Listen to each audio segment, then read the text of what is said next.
My name is Jan Flatten. I'm the Executive Director of the Arizona Ecumenical Council, the Council of Churches for the state of Arizona.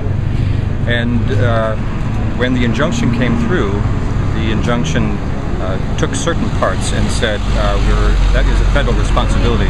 With regard to any implications for church work, I still think that that's something that needs to be decided. We have not exactly gotten clarity on to what extent we can do the ministries that we normally do, such as taking care of people no matter what their immigration status, and we would like to have better, clearer ruling on that so that we can still be within the law, but do our ministry as we always have done. What kind of, the Judge Bolton, as I told you, didn't struck down those parts of the law that said it's a misdemeanor to harbor and transporting undocumented immigrants. What kind of work do you do with undocumented immigrants here in Arizona that would affect, that will be affected by law? Potentially, it could affect anybody who transports a person to go to church, for instance. It potentially could affect anybody who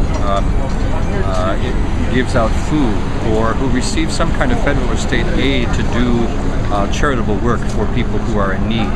Those are the kinds of ministries that we're worried about. And just simply, if someone comes to your door and needs assistance, we don't check for immigration status. We simply minister to people no matter who they are. So regardless of the law, you're gonna keep on doing the work you do?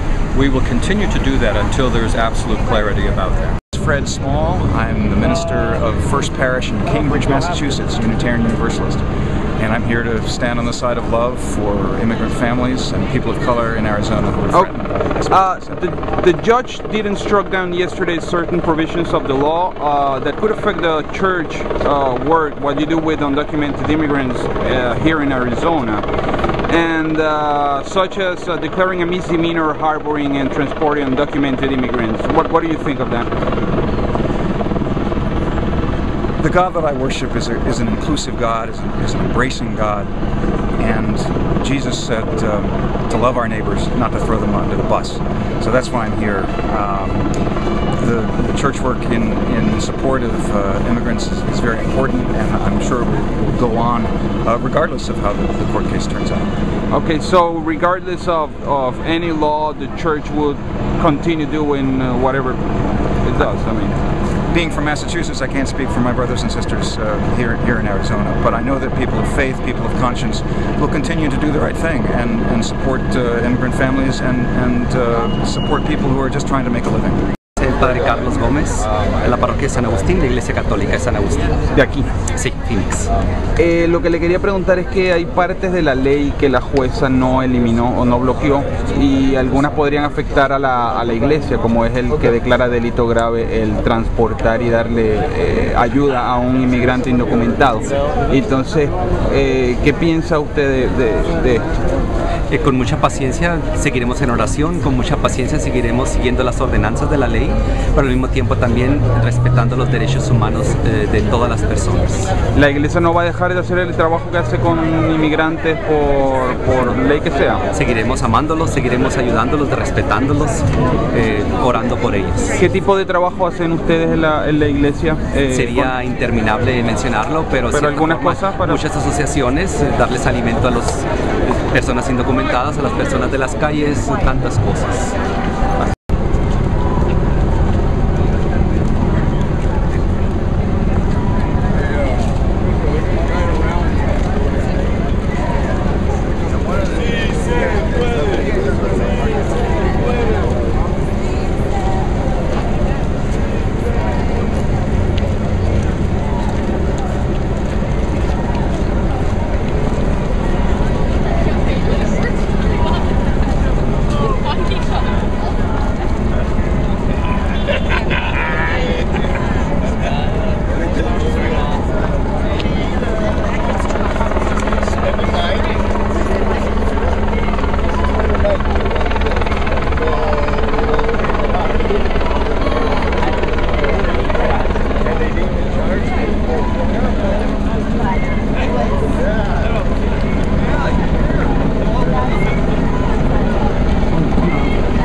Please.